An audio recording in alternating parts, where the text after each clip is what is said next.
насип кылып 2001-жылы уже баштап, мына өзүңөр көрүп атасыңар, бүгүнкү күндө 15 жыл болду ушул бактарга.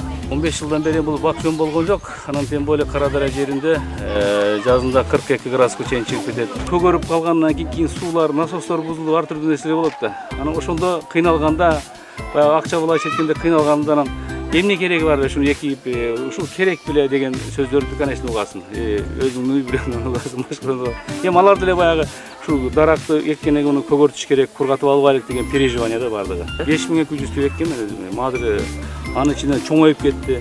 Ортосунан алдырбасам көлөкө түшүп күн тийбей калган. Ошондуктан ар биринин ортосунан алдына ылдыйга түшкөн азыр көрөсүңөр.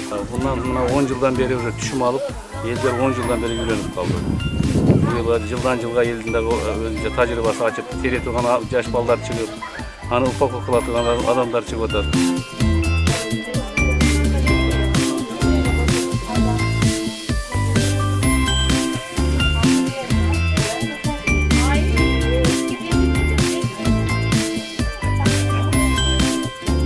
Bir үй бүлөдөн, мисалы мен өзүм үй бүлөмөн келиним, балдарым, кыздарым бардыгы келип иштешет, кадимкидей. Бир окуучу 30 килограмм терет, түштөн кийин түштөн мурун. Эми жамгыр анча мынча жааганга байланыштуу, бирок сезондо июнскийде аябай көп теришет. Жакшы жумуш кылышат, иштешет. Эң алды ошо бир жылы 20 миңден алган бир үй бүлөлөр, 15 миңден алган. Бул эмеси майскийни 4 күн тердик. 7-майда баштадык. Өзү Кыргызстан жергеси боюнча биздин эле кокон турса керек, адыр жакшы үчүн, ысык жер үчүн, өзү чөл бочу бул эми мындай бактара айланды, босон жакшы элге жардам берет.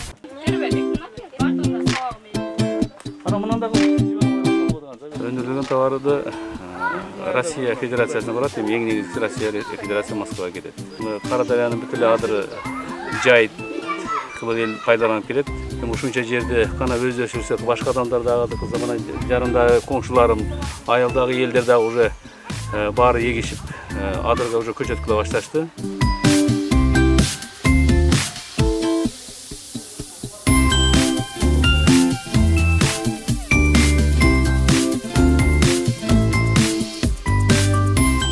Бул ушул бактан чыкканды жылына биринчи сорт, высший сортторуну Россия өлкөлөрүнө, башка мамлекеттерге сатчумун. Анан 3-4 жылдан бери экинчи сортуну аябай мындай жакшы багада кетпейт.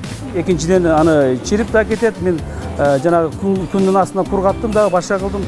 Анан акыры мен ошо былтырдан бери ушул заводду курбасам бар болбойт экен. Бактан чыккан мөмөнү чиритпей, ысырап кылбай, коромужуга ужуратпай алып калыштын оюнда ушул заводду курушка аргасыз болдум да.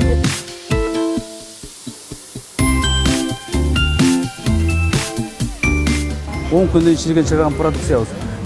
Жана этикеткаларын эми азыр жакында 4 күндөн кийин келет. Бүт баары заказ этилип алган. Анан эми биринчи биз бул товарды кыргыз элибизге таратабыз. Буну келечекте бир эле Кыргызстан эмес, экспорттоп, Европага экспорттоп алсак деген гана жакшы оюм бар да.